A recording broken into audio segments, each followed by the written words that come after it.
This land ain't for your kind. It has a memory, and it doesn't remember you." The words, slick with generations of unearned confidence, hung in the humid air. Jedediah Thorne's cronies, a gallery of smirking ignorance, chuckled on cue. They stood on the edge of Samuel Morgan's property line, a line he had surveyed and staked himself, a line he honored with the sweat of his brow each morning. Samuel said nothing. He simply continued his work, his hands, calloused and knowing, checking the tension on a new strand of fence wire. His silence was a language Thorne couldn't comprehend, and it infuriated him. Samuel's calm was a mirror to Thorne's own internal chaos, a quiet testament to a strength that needed no audience. But Thorne saw only weakness. He saw a man who wouldn't fight back with words, and assumed he couldn't fight back at all. It was an assumption born of a deep, hollow arrogance, the kind that mistakes loudness for authority. But as Thorne and his men stepped over that line, their boots pressing into soil they had no right to touch, they were crossing more than a property boundary. They were stepping into a story whose ending had already been written, not in a deed or a title, but in the classified files of a government that knew Samuel Morgan's wife by a different name. If you believe that true strength is quiet and true respect is earned, type competence below. The humiliation was as methodical as it was cruel. They didn't just shove him, they made a ceremony of it.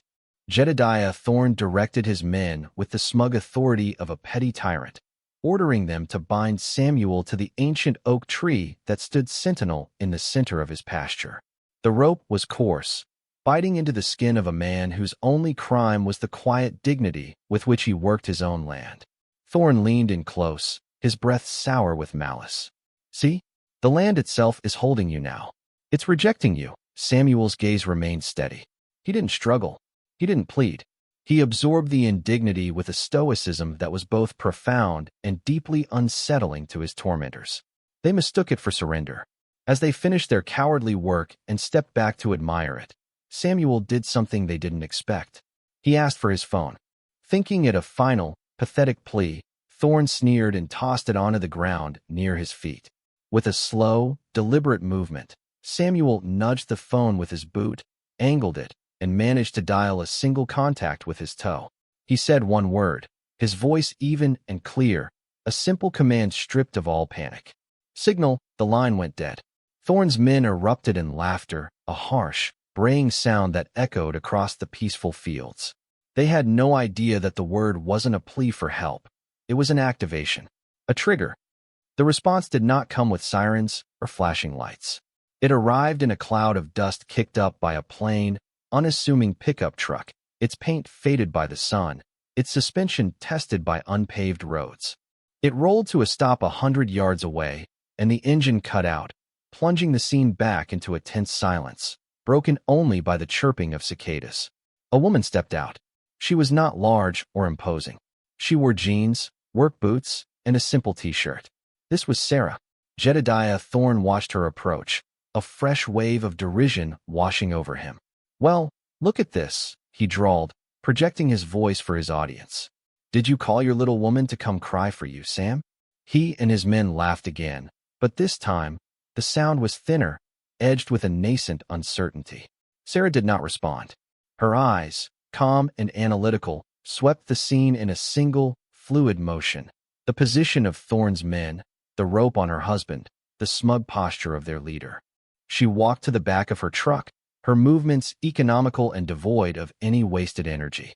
She opened a large, black Pelican case. Inside, nestled in custom-cut foam, was not a first-aid kit, but a set of precisely arranged gear. Her preparation was a silent sermon on professionalism. Each click of a buckle, each pull of a strap, was a note in a symphony of deadly competence. The air itself seemed to grow still, holding its breath. Sarah turned from the truck, her silhouette subtly changed, harder, more defined. She began to walk toward the men, not with a run, but with a steady, predatory gait that ate up the ground. Thorne, his arrogance now a brittle shield, shouted, "You best turn around, little lady. This ain't your concern." His words evaporated into the space she was closing. The attack, when it came, was not a brawl. It was a physics lesson.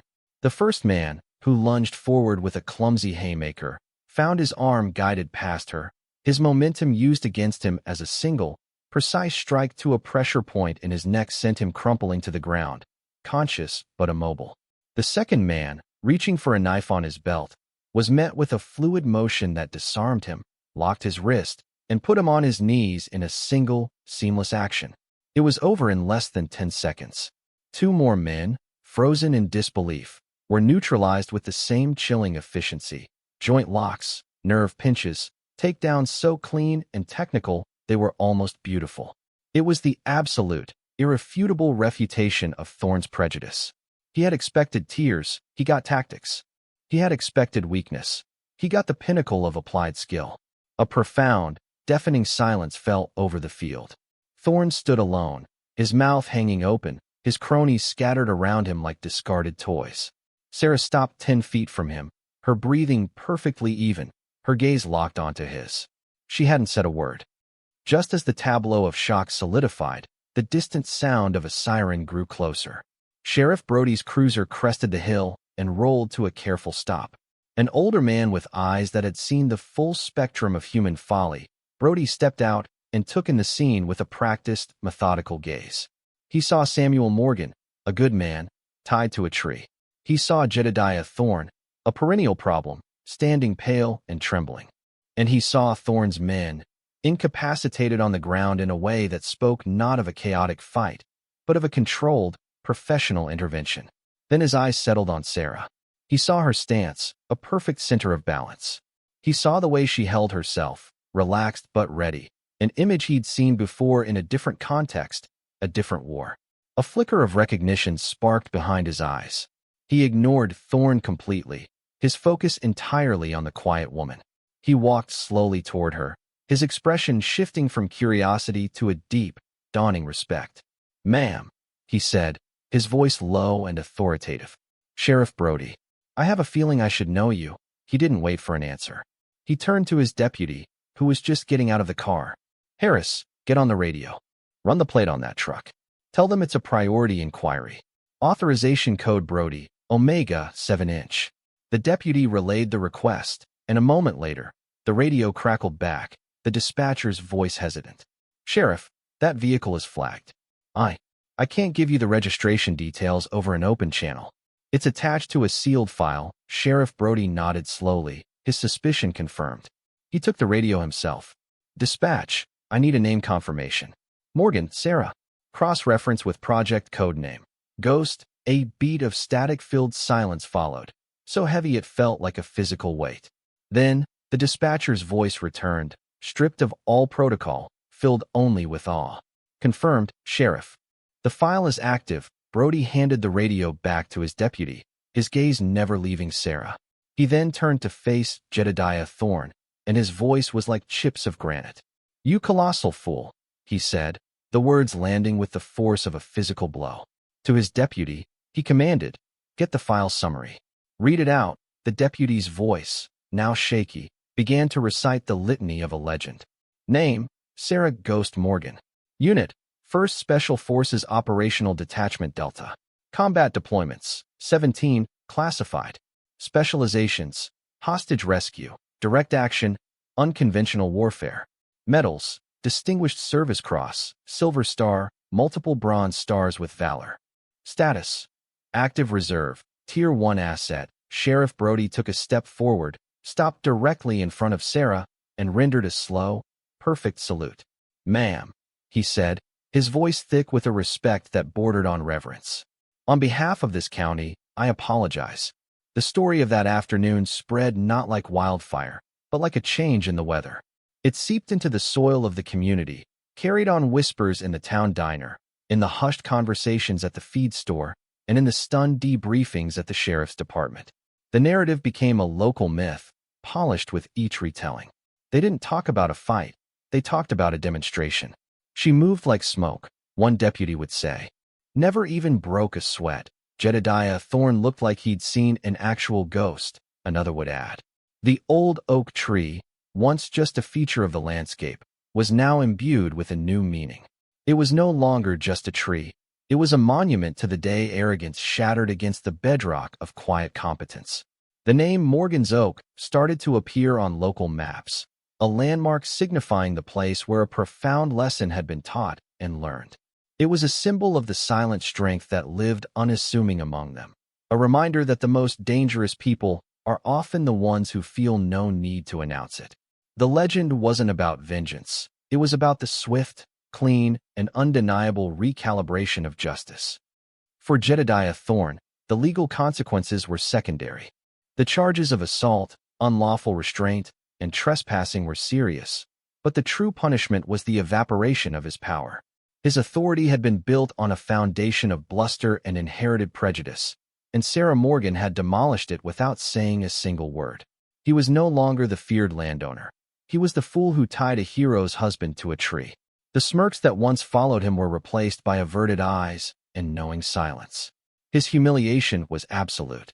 He was forced to see Samuel Morgan not as a lesser, but as the chosen partner of a woman who quietly protected the very freedoms Thorne so loudly and wrongly claimed to represent. Meanwhile, Sarah's actions after the sheriff arrived were as telling as the takedowns themselves. She simply went to her husband, her movements now gentle, and untied the ropes. She checked his wrists, her professional gaze softening into the look of a concerned wife. There was no celebration. No, I told you so. There was only the quiet completion of the task. They got in their respective trucks and drove home. The next morning, Samuel was back in his field, his quiet dignity not just restored, but amplified, glowing with a newfound respect from the community that now understood its source. Months passed. The Morgan farm thrived. The fences Samuel had been mending now stood strong and true, a clear line marking a property that was no longer questioned. The change in the community was palpable. It wasn't spoken of, but it was felt. A neighbor who had once been standoffish now left a basket of fresh vegetables on their porch. Another farmer, seeing Samuel working on a stubborn tractor engine, came over without a word and handed him the right wrench. These were quiet offerings of respect, apologies made not with words, but with actions.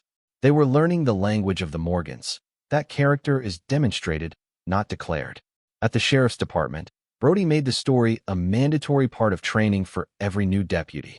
He would drive them to a ridge overlooking the valley and point toward the Morgan farm. "You see that land?" he'd say. "That's what true strength looks like. It's not loud. It's not boastful. It's calm, it's capable, and it's earned. Your job is not to make assumptions. It's to observe, to listen, and to recognize competence when you see it. No matter what package it comes in, the legacy of that day wasn't the fight. It was the enduring peace that followed, a peace built on the undeniable proof of worth. True legacy is not a statue in a park or a name carved into stone. It is the quiet, continuing ripple of a single, decisive action. It is the silence that replaces the noise of prejudice. It is the respect that grows in the space once occupied by arrogance. Sarah Morgan sought no credit, no fame, no applause. Her reward was her husband's safety and the sanctity of their life together. Her competence was her statement. Her silence was her creed. She was a quiet professional, a living embodiment of the principle that a person's value is not in who they claim to be, but in what they can do. The world is full of loud voices demanding attention, but it is changed by steady hands performing their duty. It is shaped by the Samuels who endure with dignity and the Sarahs who act with precision. True strength isn't about proving others wrong. It's about being so profoundly right in your actions that no argument is necessary. For more stories where quiet competence triumphs over loud ignorance, and where a professional skill defines their worth, subscribe to Unknown Heroine Stories.